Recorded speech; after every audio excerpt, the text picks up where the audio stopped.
Good morning, good evening mga mamis. Kita nyo yan, pumpano. Yan ang uulamin namin ngayong tanghalian. Ang daming green onion. Ganyan pag may tanim tayo, 'di ba? Yan, na-slice ko na yung ilalagay ko sa loob ng pumpano para hindi masyadong malansa. Mawala yung lansa niya kaya maraming luya.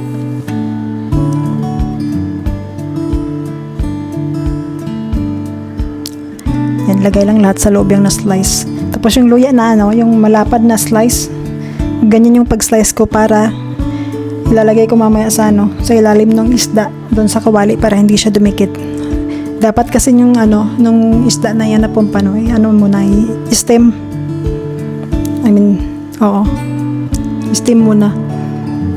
Pero wala akong steamer kaya ganyan. So, naglagay ako ng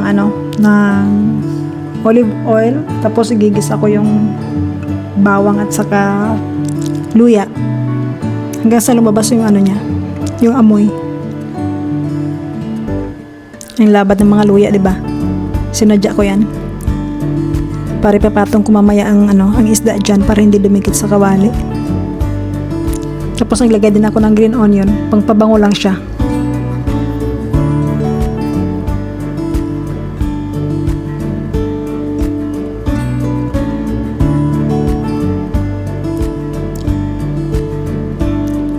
Tapos ang sunod kong nilagay dyan ay gumamit ako ng chicken cubes para pangpaluto lang doon sa isda natin, kasi medyo makapal yung pumpano na di ba, yung laman ng pumpano medyo makapal.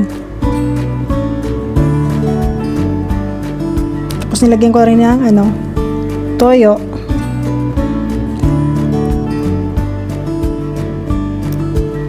parang naparami yung toyo. Tsaka naglagay din ako ng isang teaspoon ng sugar at saka paminta. Tsaka naglagay din ako ng garlic powder at saka onion powder. Ang palasa na. Please lang, wag na kayo maglagay ng asin kasi aalat yan. Yung pinakasin niya yung toyo. Tsaka yung panghuli ay sesame oil. Ayan yung nagpapabango talaga, yung sesame oil. Ganito ako pag nagluluto, hindi na ako nagsusukat. Hindi ko na sinusukat lahat ng mga nilalagay ko ingredients.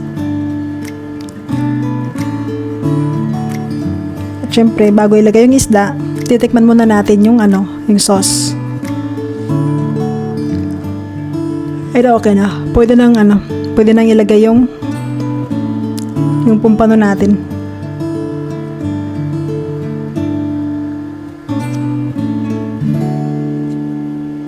Yan, 'di ba? Nakapatong sa malalapad na slice ng luya. Yung luya kasi pampatanggal ng lansa, kaya maraming luya talaga. Tsaka nilagyan ko rin ng sauce sa taas para sisip-sipin yung lasa ng sa laman ng isda. Tsaka lagyan ng green onion sa taas, pagpalasa na rin. Tsaka lulutuin hanggang mga 15 to 20 minutes.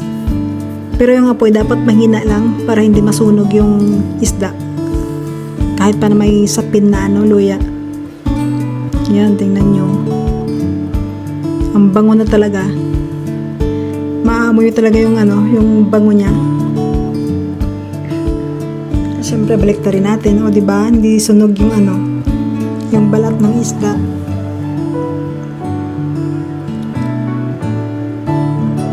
Ang sarap ng sabaw.